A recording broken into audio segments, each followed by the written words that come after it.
Dans cette vidéo, on va voir ensemble comment choisir son premier langage de programmation. On se pose la question quand on débute, évidemment, mais aussi en début d'année, on voit beaucoup de vidéos pilulées sur le premier langage de programmation à apprendre, et souvent on recommande le JavaScript ou le Python. C'est ce que je fais aussi, mais le problème avec ça, c'est qu'en fait, ça ne prend pas en compte votre projet et vos ambitions. On va voir ensemble non pas quel langage vous devez apprendre, mais plutôt comment trouver le langage à apprendre pour votre projet et vos ambitions par rapport à ce que vous voulez faire dans l'informatique. Selon moi, le premier langage à choisir dépend de la situation dans laquelle vous vous trouvez. Dans la première, vous faites des études en informatique, à l'université, en école d'ingénieur, en bootcamp, peu importe.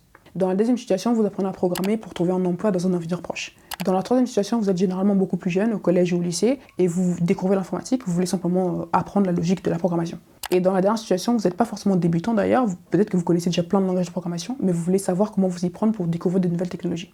Dans tous les cas, ce qu'il faut savoir, c'est que la façon dont on choisit les technologies à utiliser pour un projet, particulièrement en entreprise, ne dépendent pas de nos préférences. Il y a énormément de variables qui influencent ce choix. Par exemple, les technologies dans lesquelles s'investit déjà l'entreprise, la technologie qu'on utilise pour la version courante de l'application sur laquelle vous travaillez, la taille de l'équipe, la manière dont on veut collaborer, et enfin, et pas seulement, la compatibilité du langage ou de la technologie qu'on veut utiliser par rapport au reste des technologies qui sont déjà utilisées dans l'entreprise.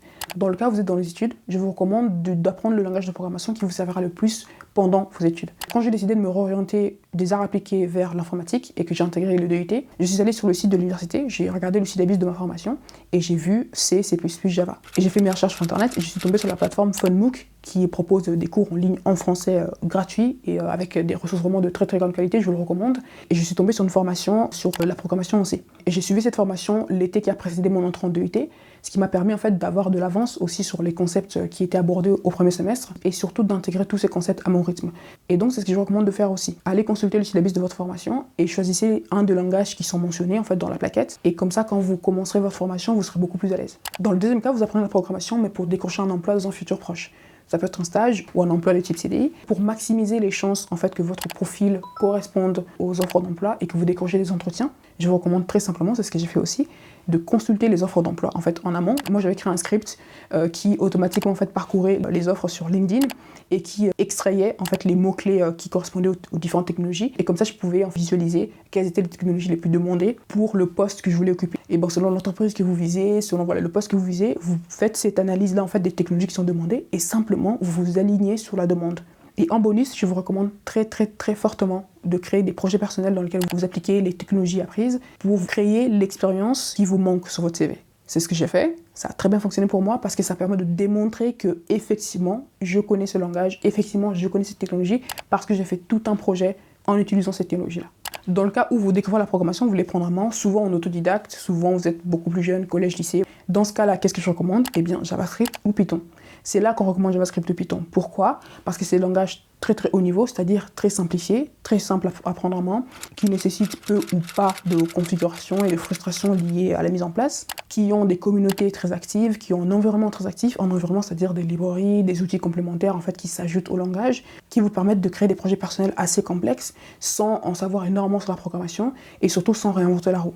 Je recommande JavaScript ou Python aussi parce que dans ce cas précis, vous n'avez aucune contrainte liée aux études, à une recherche d'emploi ou de stage. Pour être plus précis, je recommande JavaScript si vous voulez faire du web et je recommande Python pour les applications particulières, en l'occurrence l'IA et le data science. Et si vous choisissez JavaScript, je vous déconseille de commencer par les frameworks, React, Vue, peu importe. Ça masque beaucoup trop de choses. Parce que je pense qu'il est essentiel quand on commence, quand on découvre, de maîtriser les fondamentaux de la programmation. Donc je vous conseille de commencer par JavaScript vanille, c'est-à-dire sans aucune extension, sans aucune fioriture. Et une fois que vous serez à l'aise avec la forme originale du langage, vous pourrez avancer sur des frameworks pour faciliter votre processus de développement et pour créer des projets plus complexes. Dans le cas où vous êtes en exploration, vous voulez découvrir de nouvelles technologies, tout ce que j'ai à vous dire, c'est de faire exactement selon vos envies. Gardez un œil sur GitHub, sur les blogs techniques, sur les newsletters techniques. Ça vous donnera aussi des idées de projets personnels. N'hésitez pas à explorer même une librairie de niche écrite dans un langage hipster au fin fond de GitHub. Explorer l'obfuscation de code, c'est très intéressant. Créez votre propre langage, voire même votre propre système d'exploitation. Enfin, vraiment, faites ce que vous voulez. Quand on explore, le but n'est pas de développer des compétences valorisables sur le marché, mais plutôt d'apprendre à apprendre, de s'habituer à prendre en main de nouveaux outils, de se documenter, ce qui est une compétence essentielle en développement, et aussi de nourrir sa curiosité et de se tenir à jour en fait de nouvelles technologies. Dites-moi en commentaire quel est le langage que vous avez appris en premier, pourquoi celui-là, et pour les plus avancés, quelle est votre méthode pour choisir son premier langage de programmation. Évidemment, je vous lirai et je vous répondrai. À très vite.